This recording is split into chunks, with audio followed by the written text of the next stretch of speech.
तुम्ही अजूनही bro split follow करायचा की पुश पुल लेग याचा विचार करत आहात का? नॅचरल चांगल्या वर्कआउट स्प्लिटमध्ये फ्रिक्वेन्सी आणि रिकव्हरी या दोन्हीचा बॅलन्स असणे आवश्यक आहे.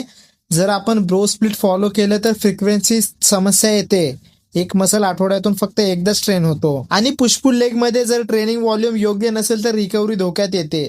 तसेच पुश पुल लेग स्प्लिटमध्ये काही मसलला इग्नोर केले जाते जेव्हा आपण त्यांना व्यवस्थित ट्रेन करू शकत नाही, जसे की ॲब्स, फोरआर्म आणि ट्रॅप्स. यासाठी 4 डेज वर्कआउट स्प्लिट एक खूप बॅलन्स पर्याय आहे ज्यात फ्रिक्वेन्सी आणि रिकव्हरी या दोन्हीचा बॅलन्स मिळतो. एक्झाम्पल, तुम्ही हा स्प्लिट फॉलो करू शकता. सोमवारी लेग्स आणि ॲब्स, मंगळवारी चेस्ट आणि शोल्डर, बुधवारी बॅक, रिअल डेल्ट आणि ट्रॅप्स, गुरुवारी बायसेप, ट्रायसेप आणि फोरआर्म. म्हणजेच ओव्हरऑल तुमचे आर्म्स ट्रेन होऊन जातील.